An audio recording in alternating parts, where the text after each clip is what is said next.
Welcome in, everybody. Another edition of Right on Rangers Live, coming to you after a tough 8-3 loss to the Colorado Rockies. Today, we're going to break everything down for you in just a moment.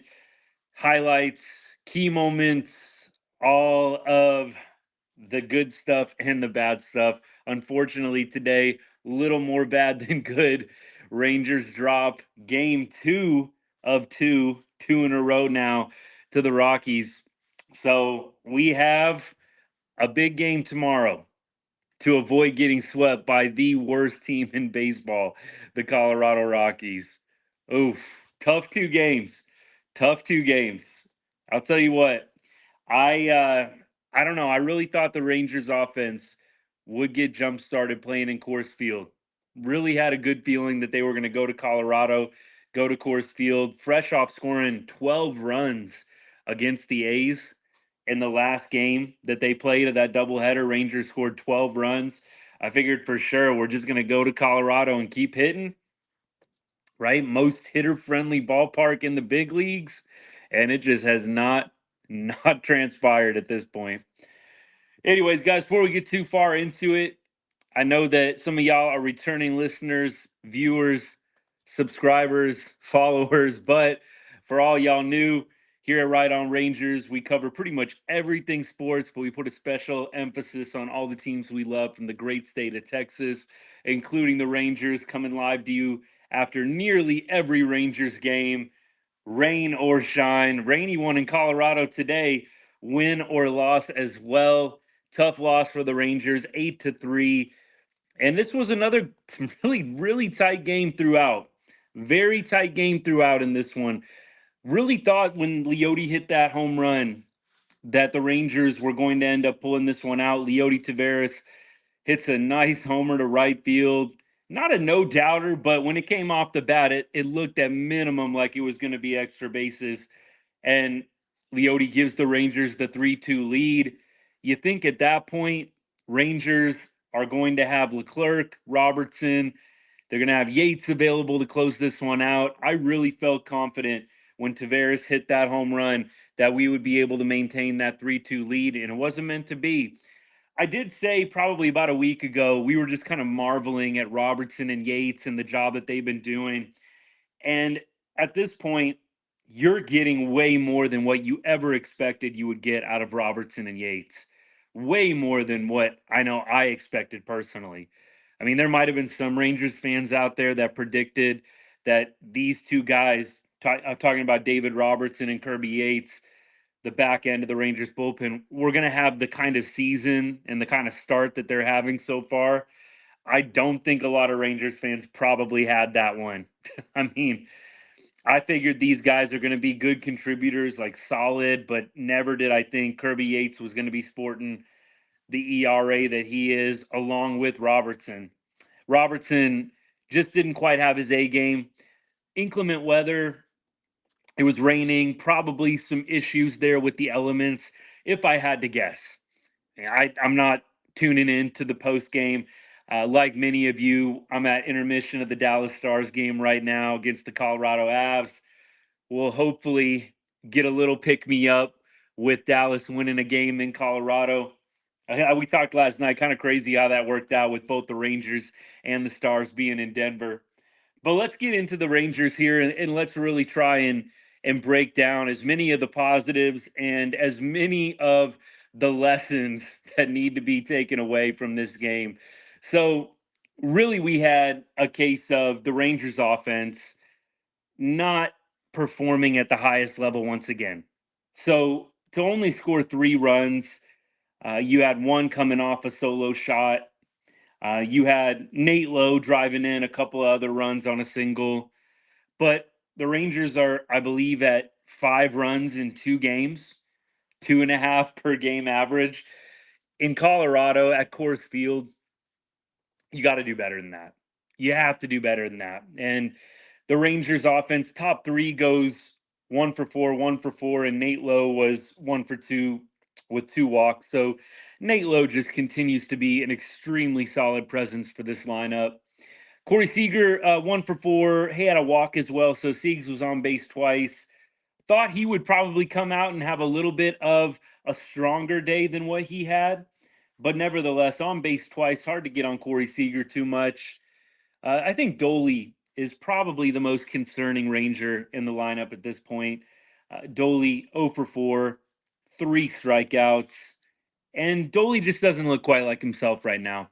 I will say, and we made the comment before that he's probably playing hurt on that Blackman single or whatever it was, double, bounces off Nate Lowe's glove, ricochets, out into the foul territory against the wall in right field. Really looked like Dolly was just jogging to that baseball. I mean, that did not look like full speed to me whatsoever. We're not going to, grind on Dolly too much. I'm sure he's playing through something. I'd rather have him around than have him on the IL like so many Rangers already are. But I will say it is frustrating to see him loafing on some of these plays. And I know loafing might not be the best choice of words, but you're not going full speed on a live ball when Blackman's circling the bases. And I do think that the Rangers right now are probably going to take what they can get from Dolly. But I think the second guys start coming back more healthy, maybe you give that guy some extended time if there is something going on. I don't know if any Rangers reporters have asked about it, but I don't feel like I've seen Dolly run hard in a few weeks, probably 3 or 4 weeks since I've seen Dolly really go 100%, whether it's on the base paths, whether it's out in the outfield. So for me, yeah, we're going to take what we can get. Maybe you give him some more DH opportunities if possible, but Dolly clearly to me is not at 100%. The alternative is he's just out there dogging it, and I don't think anybody thinks that that's the case. I know I don't think that he's just out there dogging it. So if you're not going full speed to a ball like that, where Blackman is again circling the bases, right? I mean, you're clearly ailing in some way, shape, or form, in my opinion. I really don't want to think or don't want to believe, I should say, that Dolly is out there, just totally loafing, dogging it, not going 100%. But I don't know. Maybe somebody will ask about it at some point, one of the Rangers beat writers or reporters, but it just doesn't look like he's running around with his usual speed. Now, beyond that, let's talk about the offensive side of things. Dolly is chasing a lot right now. The 3 strikeouts are evidence of that. And he has, I think, his chase rate is definitely up from where it was at the beginning of the season.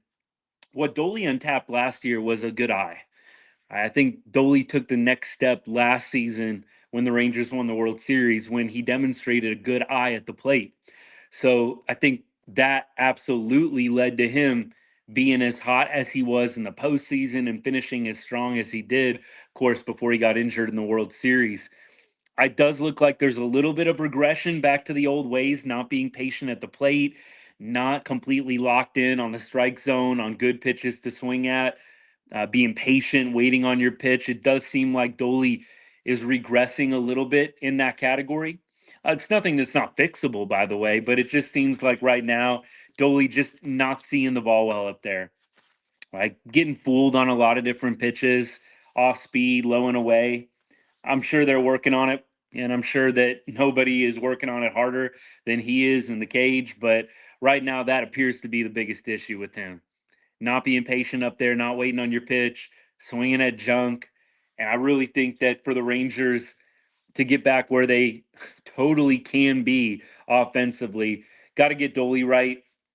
He is kind of the heart of this order. Not saying he's the best hitter, but when that guy's hitting home runs and driving the baseball, just a really, really tough team to beat. We got Josh Smith going 0 for 4, just going down the box score here, guys. Josh Smith going 0 for 4.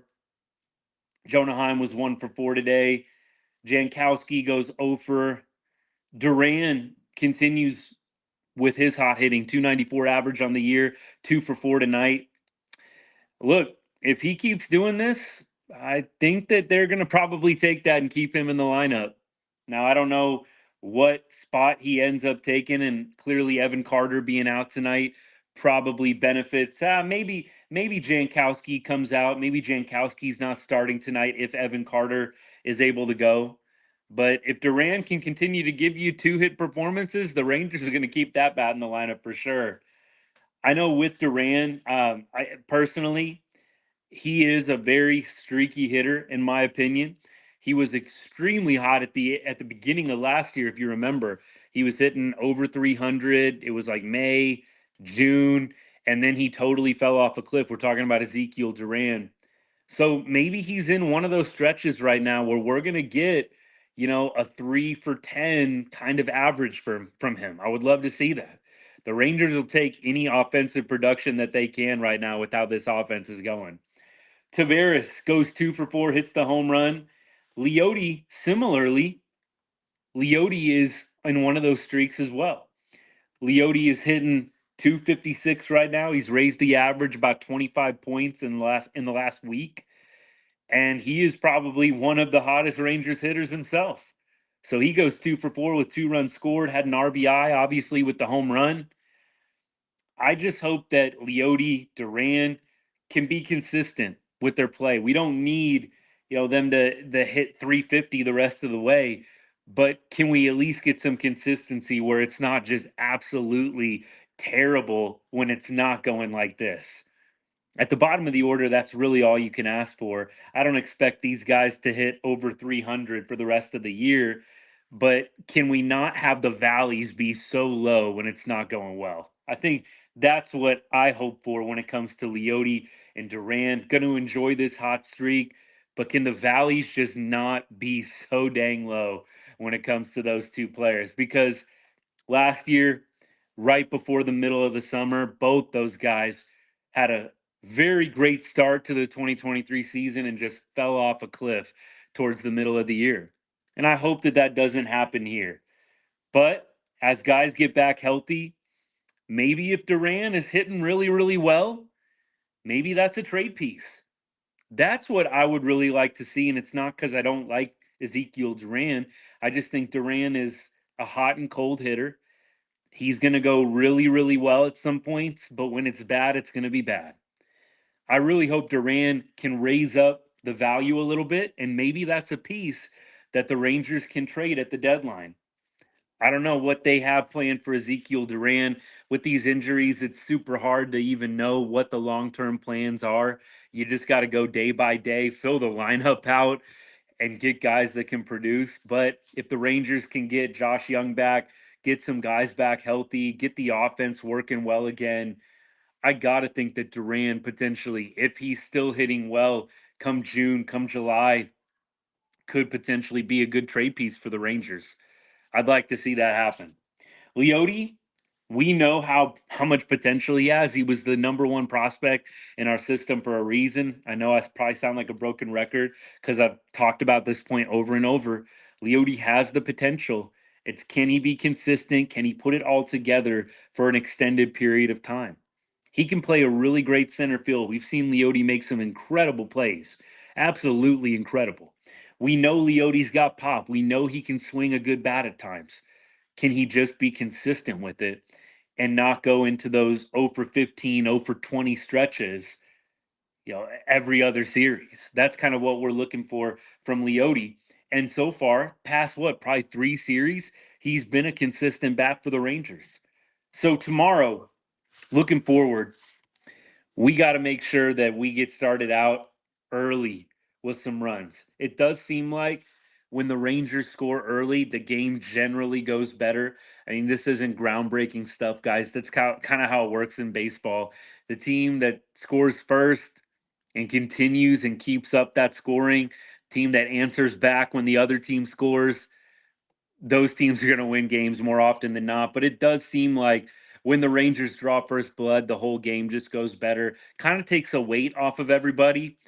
When they put up 4 5 zeros in a row to start the game, first through fourth, you're just getting guys going, 1 2 3, 1 2 3, or close to it. I think it just sets a total negative vibe for the rest of the game. And this team, I think, has a tough time getting out of it sometimes. Now, the fifth inning, obviously, you get 2 runs there. That was great. The Leody bomb was spectacular. Loved it. Thought that was going to be the game winner. Would have loved that to happen for Leody. He deserved to have that moment with how he's been playing, and he obviously cost the team a little bit last night. So I thought that was going to be a great redemption moment for him. It wasn't meant to be. Robertson finally has an off game. I mean, that dude was pitching like on a not human level for the first month and a half of the season. So he finally has a bad outing, 4 earned runs, 1 walk, gave up 2 hits. Robertson didn't even get an out. It just was not David Robertson's night tonight. Everybody's going to have those kinds of nights occasionally. And this is really one of the first time Robertson's ever done this. So we got to give him a break. Got to give him a break. Can't harp on him. ERA balloons up to 261. It was like at 0.87 or something last time I checked. Balloons up to 261, unfortunately for him. Then Cole Winn comes in. The game was close, right? I think it was a 1 or 2 run game when Cole Winn came in, and he gives up 3 hits. And I think didn't walk anybody, but 3 hits right away, and the game just started getting out of hand. Right then, you had the Charlie Blackmon bases clearing. I don't know. They probably gave him what, maybe a single on that with an error, if I had to guess. Yeah, I think that's how they ended up scoring it. So I don't know. I don't know what they ended up scoring on that one. Maybe it was just straight up double, but that's kind of when it all unraveled. That 7th inning where the Rockies scored 6 runs, and the Rangers bullpen just didn't have it. Leclerc, I thought that he gonna be okay when Leody gives us the 3-2 lead, even though he had balked home that run, which it did technically look like he balked. I know the balk rule is super weird right now in baseball. Like, what's a balk? What isn't? I do wish that they would really look at that rule and maybe do some discussing about really how much pitchers are really trying to deceive in some of those moments, because that's the whole point of the rule, right? The point of the balk rule is to prevent pitchers from deceiving the runners. And sometimes maybe you could make an argument that Jose Leclerc's very slight flinch of the front leg was deceiving the runner and they thought he was pitching. But the reality is, it probably did absolutely nothing for any of the runners. And it ends up just being a free base, and in this case, a free run. I do wish that they would look at the balk rule a little bit. There are some pretty obvious situations where pitchers are clearly trying to deceive the runner. And then there are situations like what we saw tonight where there's an ever so slight flinch, and you know what? It really doesn't affect anything. So I don't know. I think that's a really tough rule and a tough way to have a run score against you. But I'll tell you what, I think they got to talk about it a little bit, because there are some balk plays that I see, some replays, and I genuinely can't tell what the pitcher did wrong. And again, if it doesn't affect anything, I just don't see the reason why it needs to be called. If there is a deception, or if the runner starts going because of the movement or something like that, I could see it.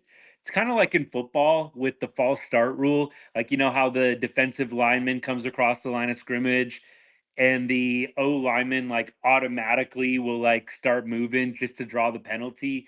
Like, I kind of say with the balk, if nobody moves or jumps, I don't know if that's something that you need to call, but that's just me. I know a lot of old school baseball purists probably will just love to have that balk rule stay exactly like it is, but I wish they'd talk about it.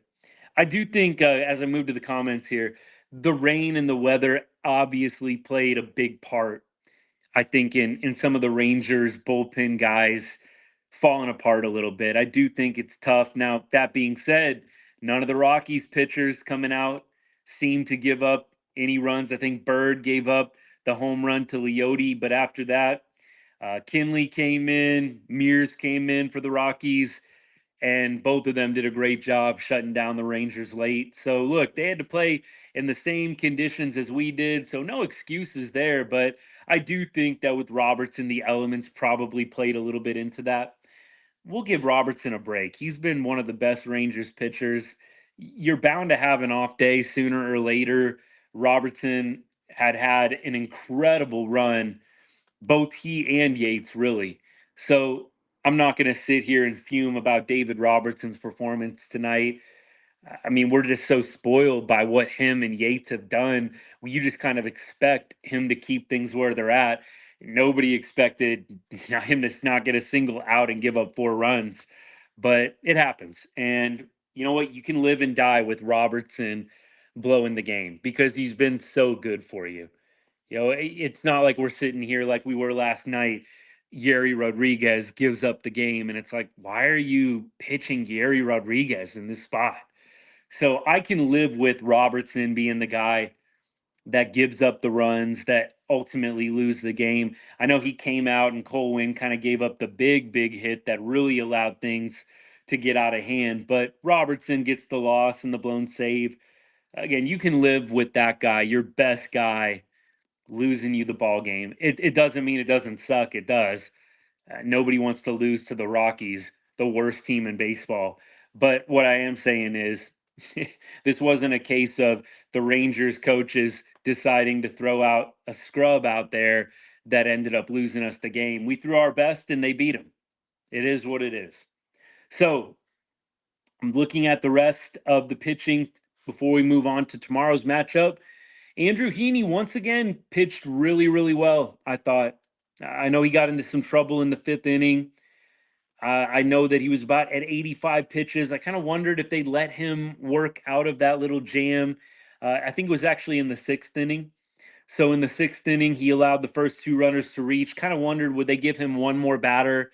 He did have the swing and miss going tonight, 8 strikeouts. I think that might be a season high for him. And once again, Andrew Heaney, no walks. No walks. So I got to say, I'm very pleased with what we got out of Andrew Heaney. To see no walks, 8 strikeouts. He did give up a home run today, a solo shot, but 8 hits, 5 innings pitched. And again, would have liked maybe to see if he could have gotten somebody out in that 6th inning, kind of gotten out of the jam a little bit, but I can understand why they wanted to move to Leclerc in that spot. Maybe they had some matchups that they liked better than with Heaney out there. But Andrew Heaney pitched very well again. It is crazy to me that Andrew Heaney is still winless with how well he's been pitching of late. I think he's 0-4. Didn't get the loss tonight, avoided that loss. Robertson takes the L. But Heaney, it's crazy that he is 0-4, no wins with the run that he's on pitching of late. He's been very good. The Rangers are very fortunate that they've gotten the performances that they have out of him.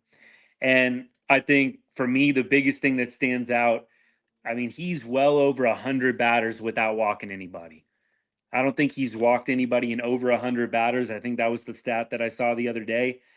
I didn't see it tonight, but it was like at 89 straight batters without a walk after his outing. I think it was against Oakland, I want to say, or was it against KC, his last outing?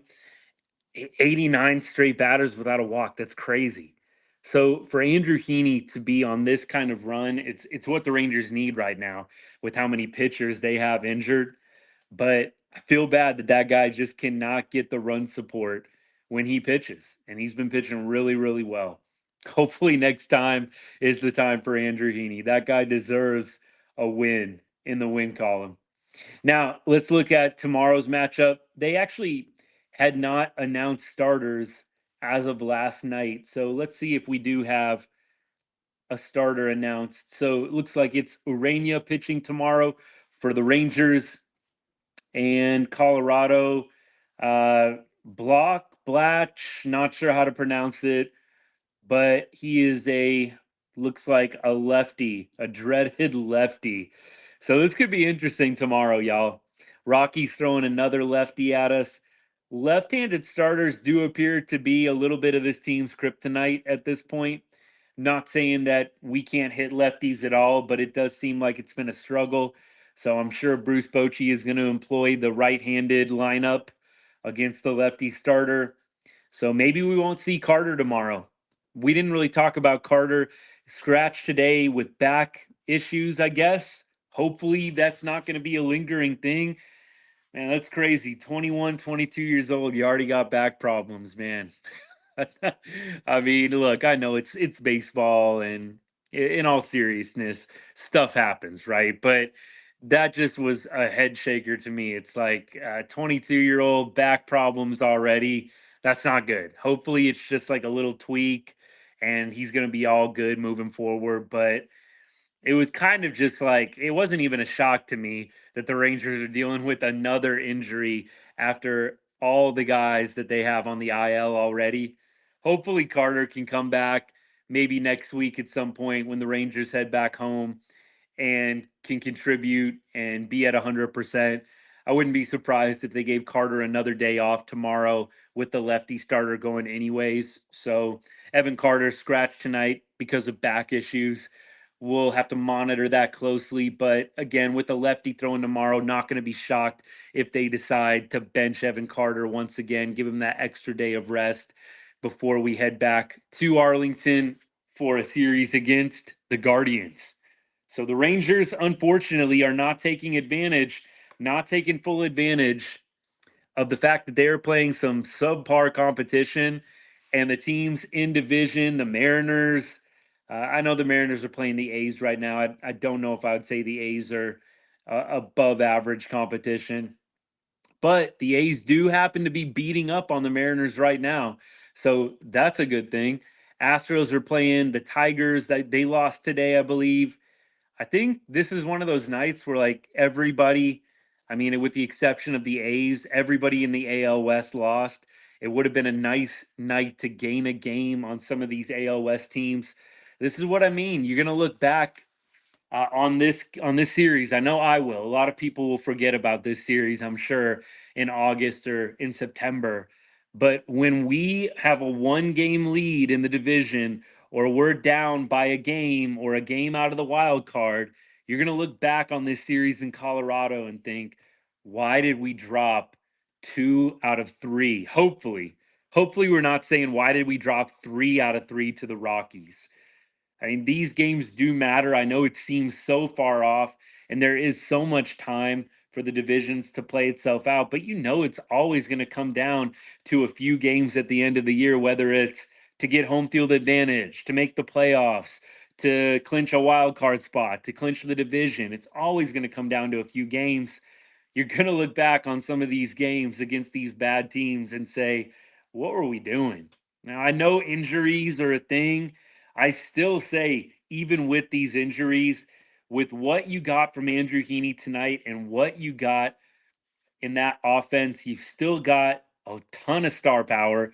Simeon, Seager, Garcia. You've still got studs. Jonah Heim. You got a bunch of all stars still in this lineup. So I don't think that I want to go with the injury excuse a ton for losing to the Rockies. Now, look, against the Braves or against a really, really good team, yeah, I might be a little bit more willing to throw out the injury excuse, but not against the Rockies. Not against the Rockies. I don't think there's an excuse for losing tonight. Just wasn't good enough. Okay, you threw your best in Robertson in the bullpen trying to close out the game and it didn't go well. It is what it is. I do agree with this though. It does seem like there's just a little bit of a lack of energy right now. It doesn't seem like there's a lot of life in this lineup and in this offense at the moment. And that could be a little bit of the extended road trip thing. The Rangers have been on the road for a week and a half at this point. So it started in Kansas City. They did Oakland. They've come back now to Colorado. So look, they've been on the road for a while. Maybe they just need to get back, get that home cooking.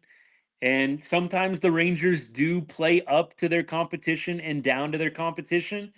So it could be that the Rangers are going to get back home on Monday against the Guardians, and we're going to see a new team. Glad to be back home and glad to be playing some good competition. A lot of these guys, they see that they're playing a top team in baseball and they take it up a level.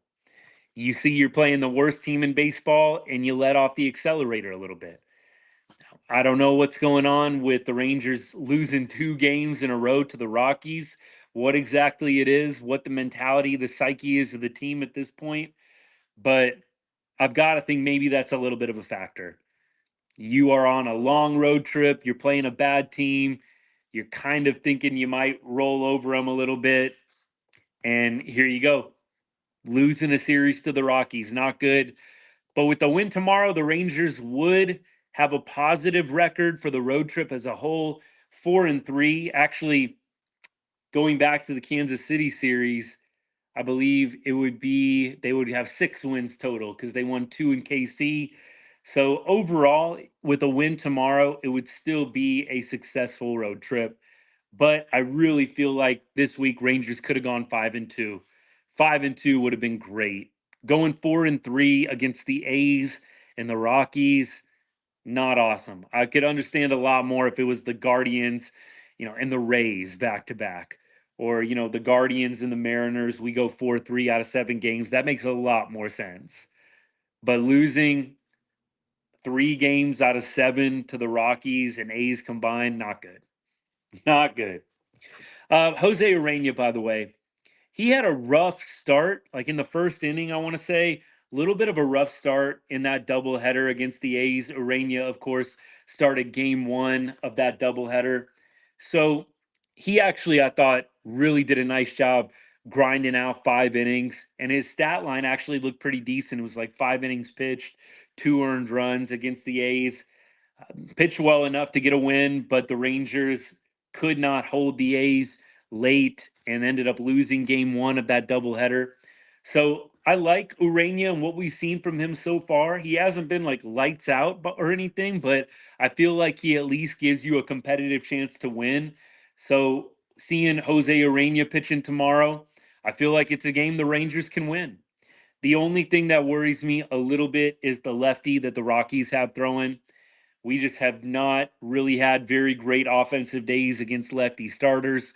I know we put up 4 runs against JP Sears, who's a lefty starter for Oakland. So it's not like we can't do it at all, but there does appear to be a little bit of a block of some sort when we play lefties, when we play lefty starters at least. So I hope tomorrow's the day the Rangers can break out a little bit. Again, you're playing at the most hitter friendly park in the major leagues, Coors Field, most hitter friendly park. You would just think that the Rangers would be doing their usual double digit outputs, but it's just not coming right now. I think the Rangers just need to get home. Like I said, get some home cooking and hopefully get back on track. Interesting. I don't know. I'm just looking at MLB right now. So if that's the case, that's going to make me very, very happy. By the way, Natalie saying that a different starter has been announced. I was just going off of what MLB has as their listed starter at the moment. So we'll see. Maybe it is going to end up being a righty. Right now on MLB.com, they've got a lefty listed. So we'll have to keep our eye on that one. We'll keep our eye on that one. But that is really curious. I would be very happy if a righty starter was out there for Colorado. If I was their manager, I'd definitely be throwing the lefty. I mean, with how the Rangers have been going, I would definitely be throwing that lefty against this Rangers lineup. But we'll see what the Rockies end up doing.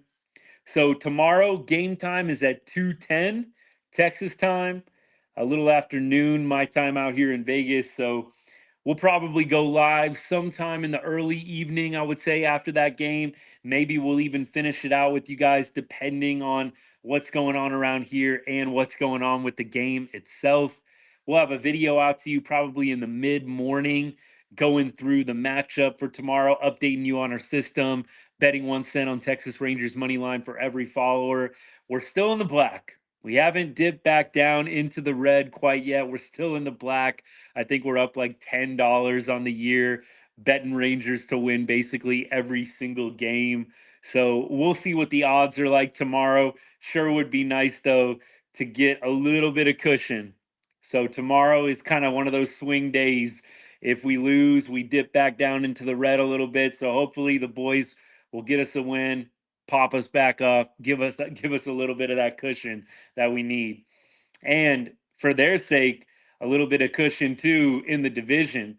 So right now, as we look at the AL West, And then we wrap things up for the night, guys. Still maintain I think, a 1 game lead over the Mariners. A's bump up to 3 games back. Angels 6.5 back. Astros 7 back. So look, got to look at the positives. We're still in first place. We have a home series coming up next that'll probably be good for the boys. And the Rangers won the World Series last year. That is something that I always tell myself whenever I'm down on the team this year. We won the World Series. If you need something to cheer you up, watch the final at bat of last season. That's what I do literally every time I'm feeling down about this team. Watch Josh Boers get the strikeout for the game winner in the World Series. If you need a little pick me up, highly recommend it. Go to YouTube after this, look it up. It'll make your night better. It just will.